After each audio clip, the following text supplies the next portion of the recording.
Hey everybody, welcome again to YouTube on Thursday at 1400 for Reading Smoke with Phil Jose. I'm Phil Jose.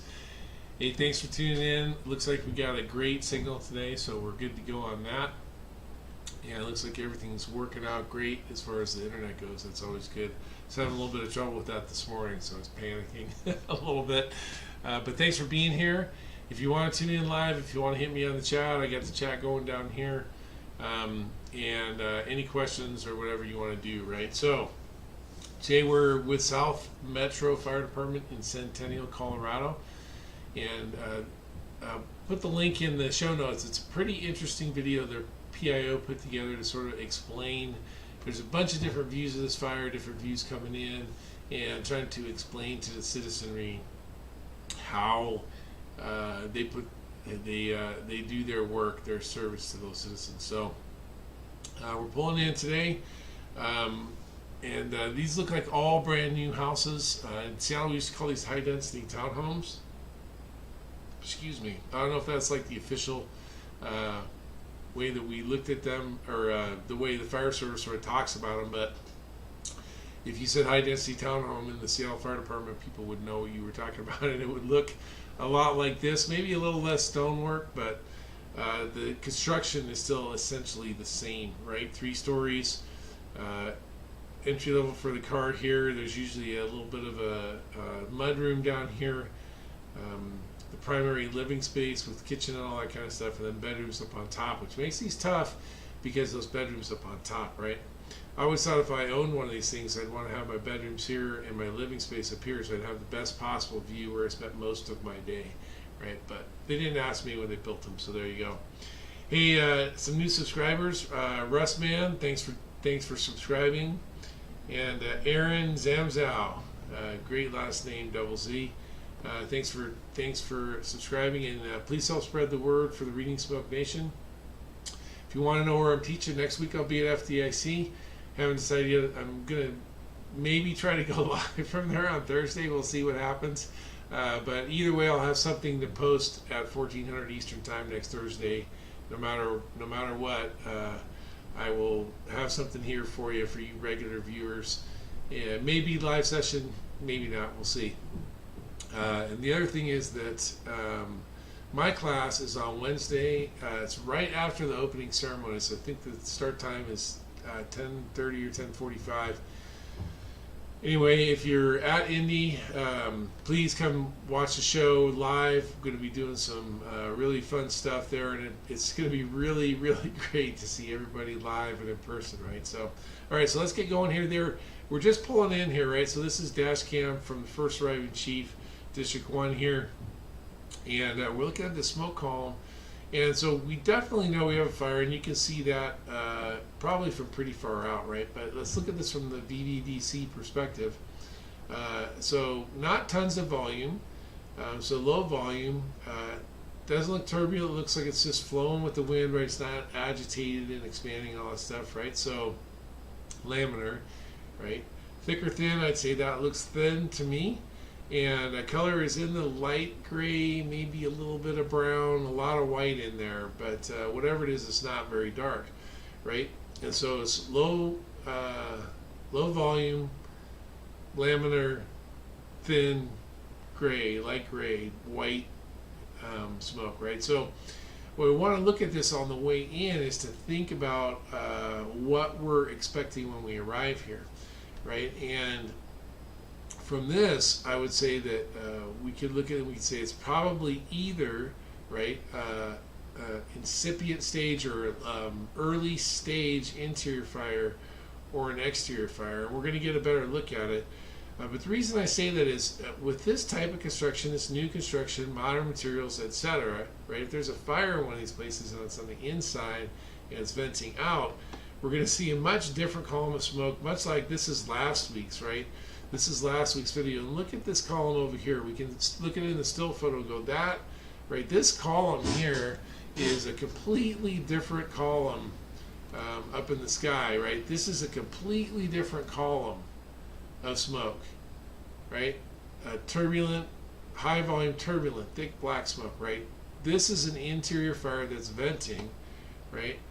And it's definitely a late stage, right? It's well advanced fire, right? And so this is not at all the same plume coming in. The plume tells us, yes, we have a fire, but it's either a relatively small inside fire, or it's an exterior fire or something like that. But it's definitely not, right? We can look at this column, read that smoke, and know it's definitely not this fire, right? And this is a pretty small occupancy right here too, right?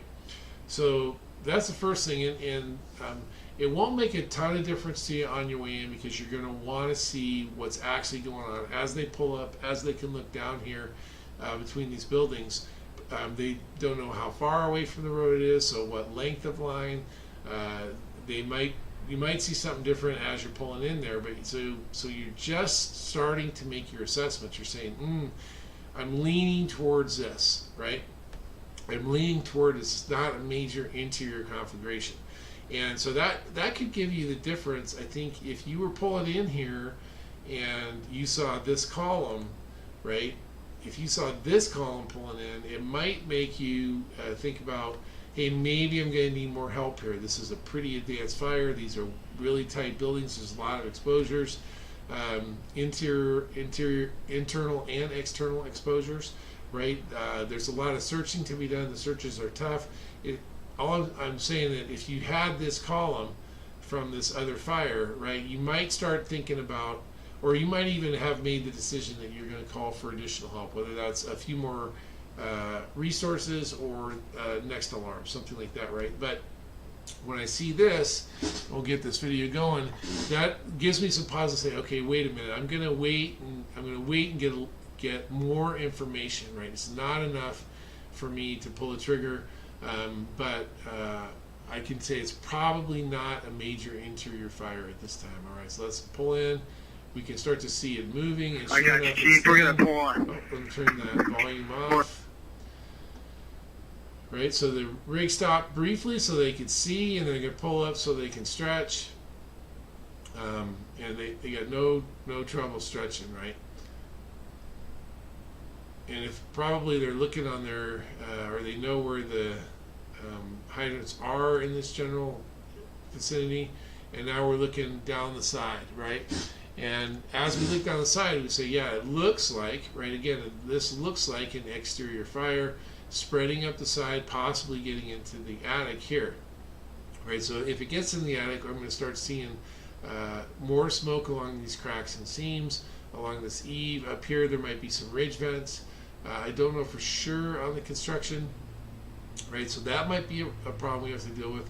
But the primary fire looks to be outside. And we can look at this. This is thin, black, fast smoke, right? So that's one of our shortcuts in reading smoke. Thin, black, and fast means that we have a well-ventilated fire nearby. Now this is about as ventilated as it can be if it's outside, right? It's about as ventilated as it can be, and it doesn't look like, even if you watch the flame here and the way the smoke's moving, right, it doesn't have that characteristic sort of pump that you would expect to see if there was this much flame coming from inside this building. So this reinforces sort of that initial read, right? If this much flame was coming from inside this building, you would definitely, right, you would definitely see something like this, right? Something like this. Even if this was the smoke, even if you had a bidirectional flow here where there was air going in because there's only a single opening and smoke coming out, you would see something much more akin to this than this thin, black, fast smoke that we have going on here. All right, so it's not,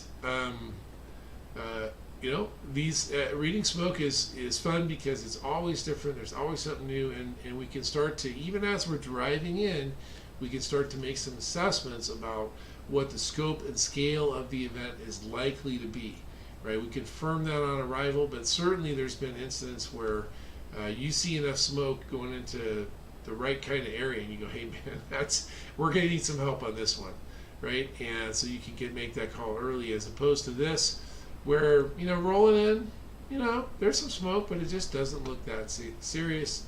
And then as they arrive and the chief gets his position, sure enough, it confirms what it's likely to be.